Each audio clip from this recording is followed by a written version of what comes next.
Bonjour à tous. C'est notre première prédication enregistrée de cette deuxième vague de coronavirus en 2020. Ce matin, j'ai choisi de vous parler du thème des théories du complot, les mettre en rapport avec la Bible, avec le projet de Dieu. Les théories du complot ne sont pas une nouveauté, il y en a un certain nombre qui circulent depuis un bon moment. Les Américains ne se seraient jamais posés sur la Lune, ce serait tout une mise en scène. Les attentats du 11 septembre auraient été commis par la CIA, voire inventés par la CIA.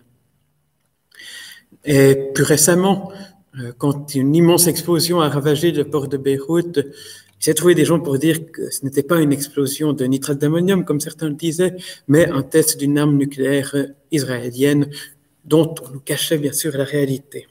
Et avec le coronavirus, on a toute une nouvelle vague de théories du complot qui circulent.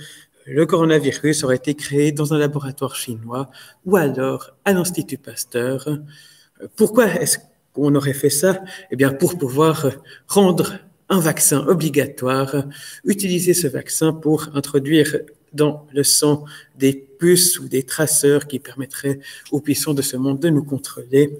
Et bien entendu, c'est les antennes 5G qui permettraient de mettre en lien toutes ces puces et tous ces traceurs quand ce n'est pas la 5G elle-même qui est accusée de propager le virus. Alors, je ne vous cache pas que je n'accorde pas moi-même une grande crédibilité à ces théories, mais vous expliquer pourquoi ce ne serait pas très utile, parce qu'au cœur de ces théories, il y a l'idée qu'on nous cache des choses, que les puissants de ce monde se mettent tous d'accord pour nous manipuler, et puis qu'ils contrôlent nos médias, qu'ils contrôlent nos gouvernements, qu'ils contrôlent notre économie. Et donc, quand quelqu'un nous assure qu'une de ces théories est fausse, c'est qu'il est à la solde du complot. C'est la preuve que le complot est partout, que tout le monde est de mèche. Donc, si je vous expliquais des choses en long, en large sur pourquoi j'y crois pas, je ne ferai que vous convaincre que je fais partie du grand complot. Et malheureusement, je le dis malheureusement, beaucoup de chrétiens se laissent avoir, inquiétés par certaines de ces théories et peuvent même parfois les propager. C'est pourquoi il m'a semblé utile de regarder ce que la Bible pouvait dire par rapport à ces théories. Et je vais commencer par un avertissement qui se trouve dans le livre d'Ésaïe, au chapitre 8, les versets 11 à 13, qui nous parle de conspiration. Oui, ainsi m'a parlé le Seigneur quand il m'a saisi par ma main et qu'il m'a enjoint de ne pas suivre le chemin que prend ce peuple. Vous n'appellerez pas conspiration tout ce que ce peuple appelle conspiration. Vous ne craindrez pas ce qu'il craint, ni ne le redouterez. C'est le Seigneur de l'univers que vous tiendrez pour ça. C'est lui que vous craindrez, c'est lui que vous redouterez. Vous n'appellerez pas conspiration tout ce que ce peuple appelle conspiration. S'il fallait retenir une seule chose de cette prédication, eh bien, essayez de retenir ce verset-là. Mais on va regarder un petit peu pourquoi Ésaïe dit cela, dans quel contexte il le dit et qu'est-ce que ça peut nous apporter.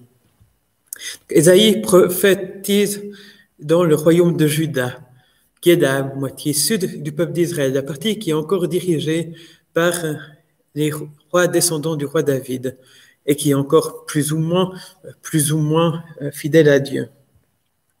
Et puis, ce royaume de Juda est inquiété par une alliance entre le royaume d'Israël et la Syrie.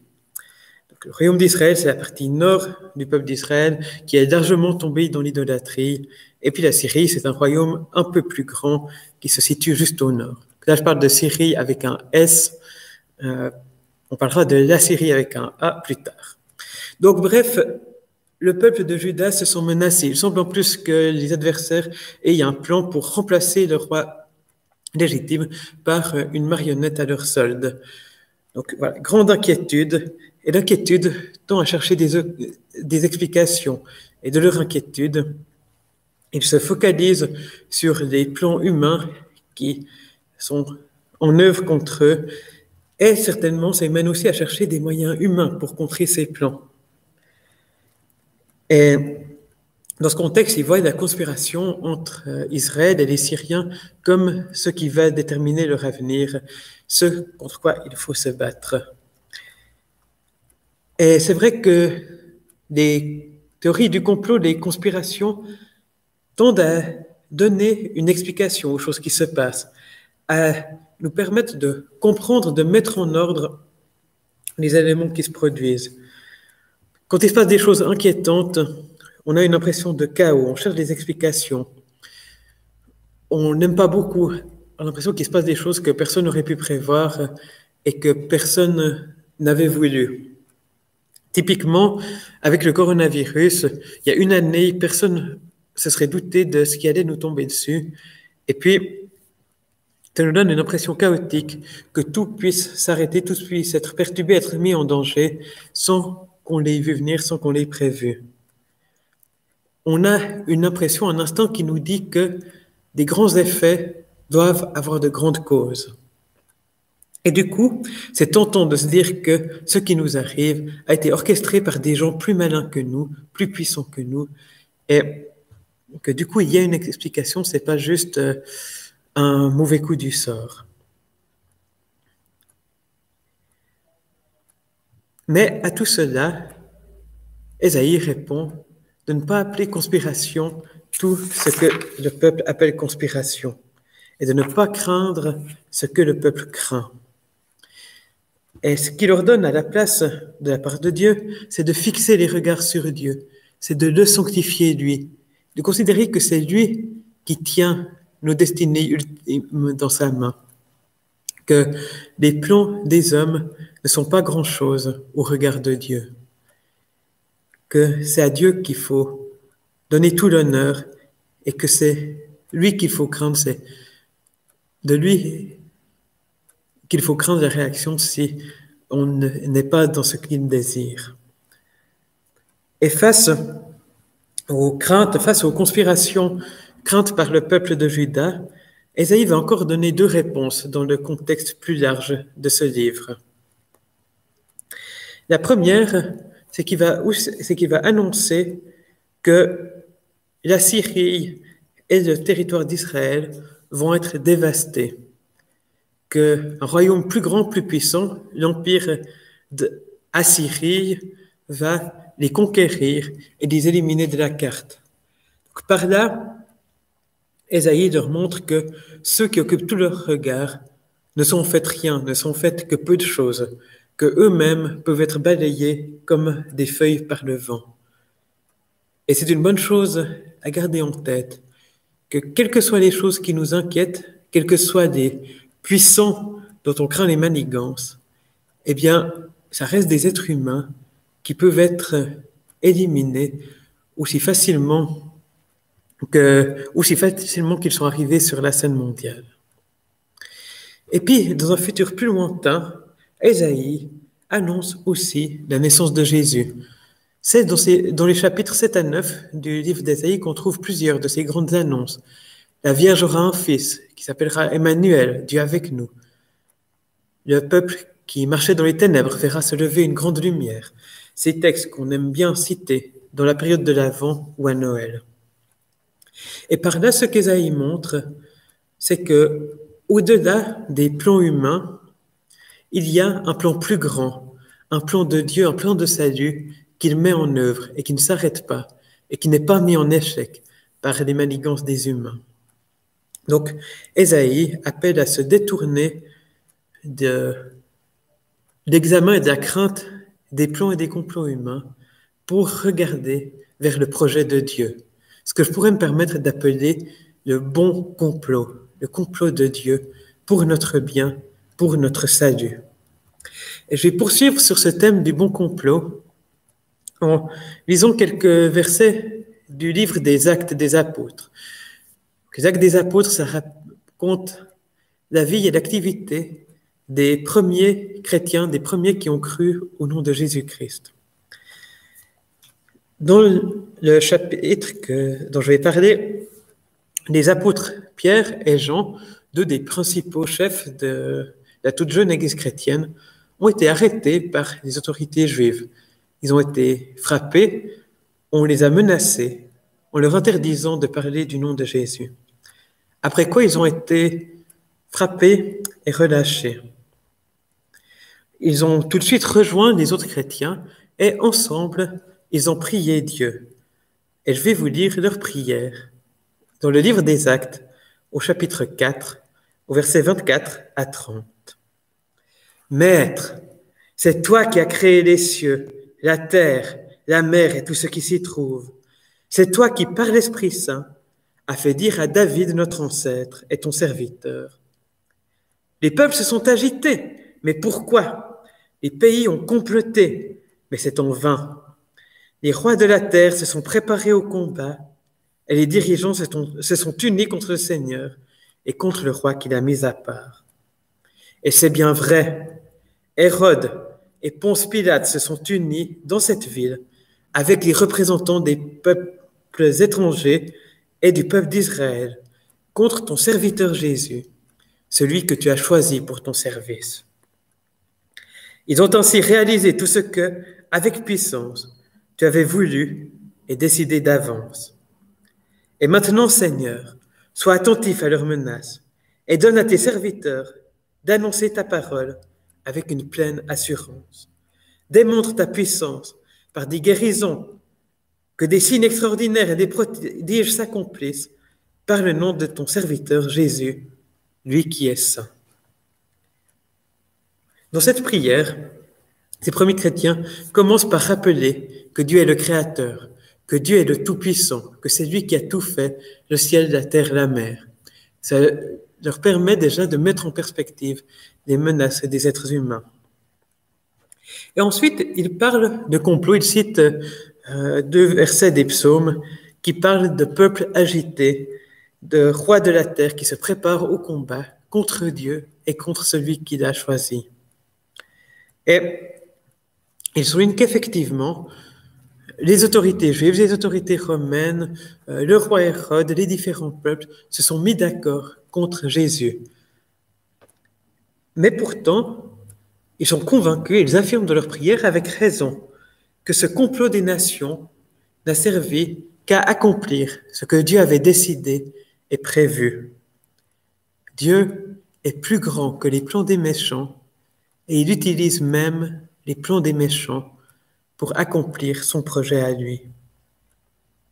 Et ce que Dieu avait voulu et décidé d'avance, c'est que Jésus-Christ, le Fils de Dieu, mourrait pour les fautes des êtres humains, qu'il mourrait en prenant sur lui la culpabilité de tous les hommes, la culpabilité de toute la rébellion contre Dieu, la culpabilité de toutes les mauvaises actions, de tous les péchés commis depuis les débuts de l'humanité.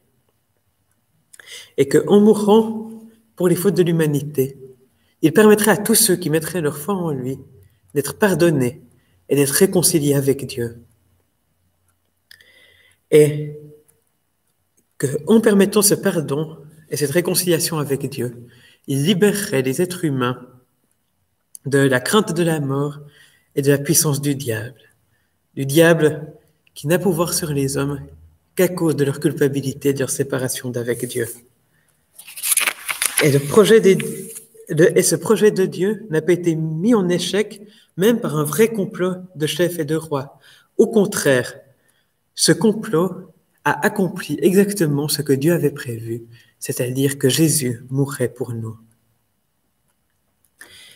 Et donc, le complot de Dieu est bien plus grand, bien plus efficace que le complot qu'on peut attribuer aux rois, aux puissants de ce monde. Même si certains des complots dont on parle aujourd'hui étaient vrais, eh bien Dieu ne serait pas pris de court. Et l'apôtre Paul écrit encore dans sa lettre aux Romains, « Nous savons que toute chose contribue au bien de ceux et celles qui aiment Dieu et qu'il a appelés selon son projet. » Dieu peut utiliser toutes choses pour notre bien, même les choses mauvaises, même les choses tragiques qui se passent. Ça ne veut pas dire qu'il ne nous arrivera jamais de mal, que tout sera facile. Et on le sait bien, que les croyants ne sont pas épargnés par les difficultés de la vie dans ce monde. Mais ça signifie que Dieu est capable de tout faire travailler pour notre bien, de faire travailler des circonstances adverses pour notre salut et pour l'accomplissement de son plan. Et qui sait si ces vagues successives de coronavirus ne peuvent pas aussi nous servir à nous détacher de choses qui nous éloignent de Dieu et dont nous n'avons pas besoin. Si ces vagues de coronavirus ne vont pas aussi ébranler des certitudes que certains ont, des appuis que nous avons sur notre richesse, notre économie ou nos gouvernants, et nous rendre compte que nous avons besoin de Dieu. Et qui sait si dans les temps d'isolement, certains ne vivront pas un retour sur eux qui les rapprochera de Dieu et leur permettra de se tourner vers lui. Et je voudrais encore noter dans cette prière la réaction des croyants par rapport au complot des autorités en place. Ils réagissent par la prière. Ils réagissent en priant de pouvoir continuer à annoncer la parole de Dieu. Et ils prient avec l'assurance que Dieu peut faire des grandes choses et qu'il va les faire. Voilà la réponse au complot qu'ils perçoivent.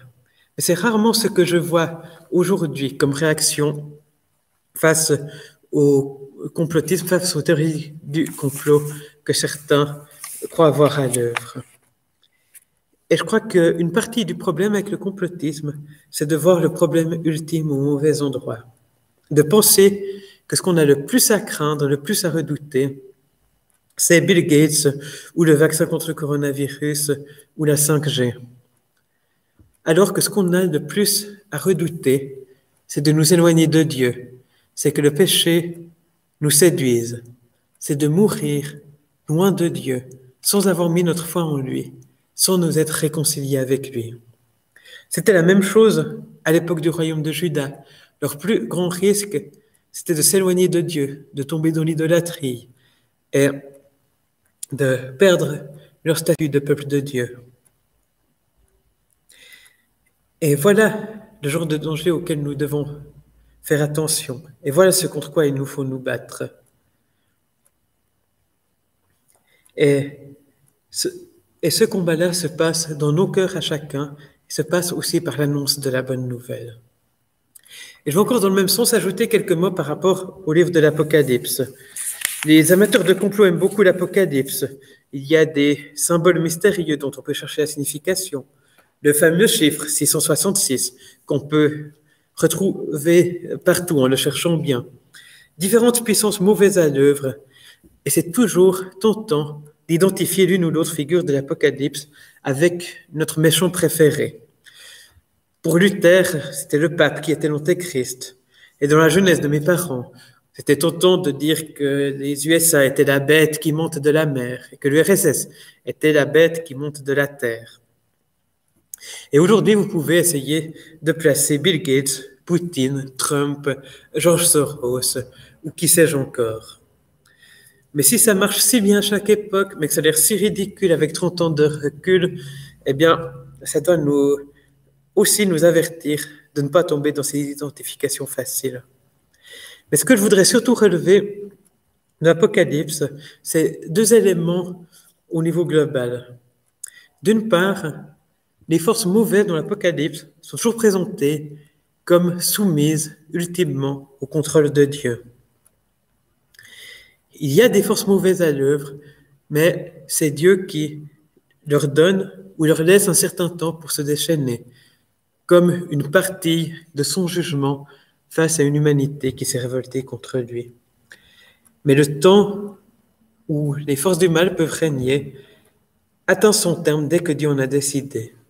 Dieu n'est pas pris de court par la bête, par les faux prophètes, le dragon, l'antéchrist ou autre. Et il n'est donc pas pris de court par aucune des théories du complot qu'on peut identifier aujourd'hui non plus. Et puis d'autre part, quel que soit le déchaînement des forces du mal, on ne voit pas dans l'Apocalypse les croyants prendre les armes contre les mauvais, ni même dénoncer et démasquer des théories du complot.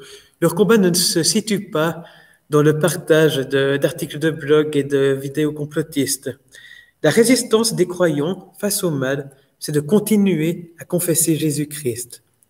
C'est ce qu'on lit, entre autres, dans l'Apocalypse au chapitre 12, et versets 10 et 11. C'est le temps du salut, de la puissance et du règne de notre Dieu.